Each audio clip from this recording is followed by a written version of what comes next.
Part 4 में हम लोग पढ़े थे कि कीबोर्ड में कितने बटन होते हैं और कितने प्रकार के बटन होते हैं और उसमें जो बटन होते हैं वो क्या काम करते हैं, इसके बारे में हम लोग पढ़ लिए थे। आज हम लोग पढ़ेंगे कि माउस के बारे में, जो माउस होते हैं वो क्या काम करते हैं और उसमें कितने बटन होते हैं। ठीक है, आइए नीचे देखते हैं। यहाँ नीचे बताया गया है कि एक माउस है और उसमें 3 बटन होते हैं। पहला बता रहा है कि पहला वाला लेफ्ट बटन और दूसरा स्क्रॉल बटन और तीसरा राइट बटन। यहाँ पे देखिए, ये लेफ्ट बटन और ये स्क्रॉल बटन और ये राइट बटन। क्लियर। अब इसके नीचे आते हैं तो देखिए यहाँ पे बताया गया है कि जो माउस होता है वो मेनली 3 प्रकार के माउस होते हैं। यहाँ पे एक बताया गया है मैकेनिकल माउस और एक वायरलेस माउस और एक ऑप्टिकल माउस।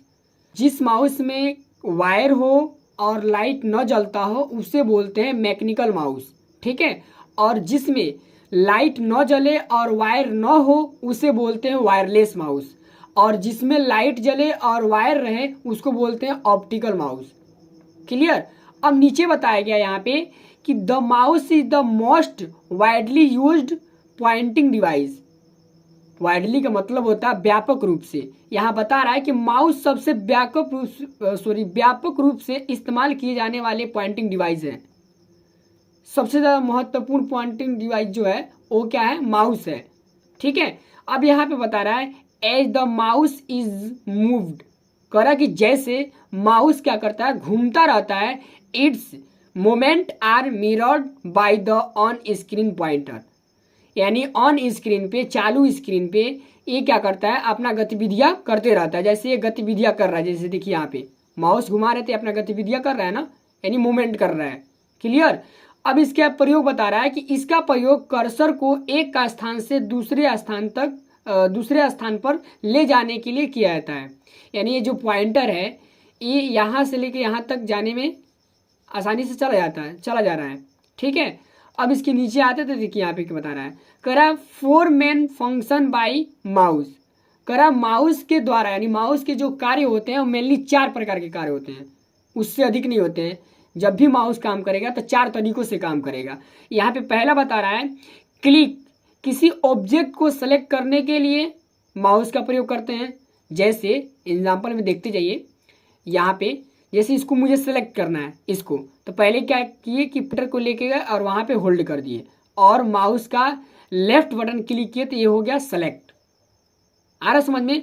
उसी तरह बता रहा है यहाँ पे क्लिक, किसी ऑब्जेक्ट को सेलेक्ट करने के लिए माउस का प्रयोग करते हैं। दूसरा बता रहा है डबल क्लिक किसी ऑब्जेक्ट को ओपन करने के लिए किया जाता है।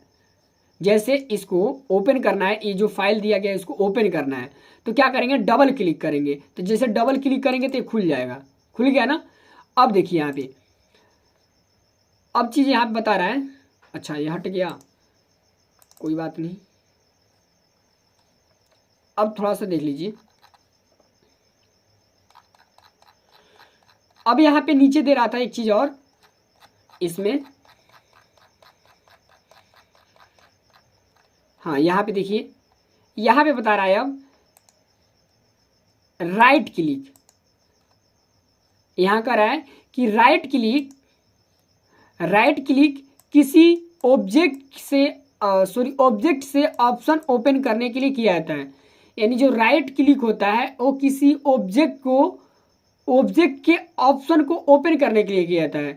जैसे इसका ऑप्शन ओपन करना है, इसके बारे में मुझे जानना है, तो यहाँ पे माउस का जो पॉइंटर है उसको लेके जाएंगे और यहाँ पे होल्ड करेंगे और होल्ड करके माउस का राइट बटन क्लिक करेंगे। तो देखिए इसके बारे में कह रहा है कि ओपन करेंगे, कि मूव कराएंगे, कि शेयर करेंगे, कि वो फिर ओपन विथ के साथ शेयर करेंगे, किसके साथ शेयर करेंगे, कॉपी करेंगे, कट करेंगे, इसके बारे में बता रहा है। तो ऑप्शन के बारे में बता रहा है ना, यानी इसी कह रहा है कि राइट क्लिक किसी ऑब्जेक्ट यहाँ पे क्या होगा, ऑब्जेक्ट के ऑप्शन ओपन करने के लिए किया जाता है। चौथा बता रहा है ड्रैग एंड ड्रॉप, किसी ऑब्जेक्ट का लोकेशन बदलने के लिए किया जाता है। जैसे ड्रॉप का मतलब हो गया कि यहाँ पे माउस को लेके गए, होल्ड किए, तो ये हमारा क्या हो गया, ड्रॉग, और यहाँ से उठा के और हम यहाँ लेके चले आए तो ये कर दिए ड्रॉप, यानी लोकेशन चेंज हुआ ना, पहले यहाँ था उसके बाद से यहाँ आ गया तो लोकेशन चेंज हो गया ना। इसी तरह यहाँ पे वही लिख रहा है कि ड्रैग एंड ड्रॉप किसी ऑब्जेक्ट का लोकेशन बदलने के लिए किया जाता है। क्लियर। और माउस का बटन तो मान ली तीन होता है, पहला लेफ्ट बटन, दूसरा स्क्रॉल बटन और तीसरा राइट बटन। ठीक है, आज के लिए इतना ही। Best of luck.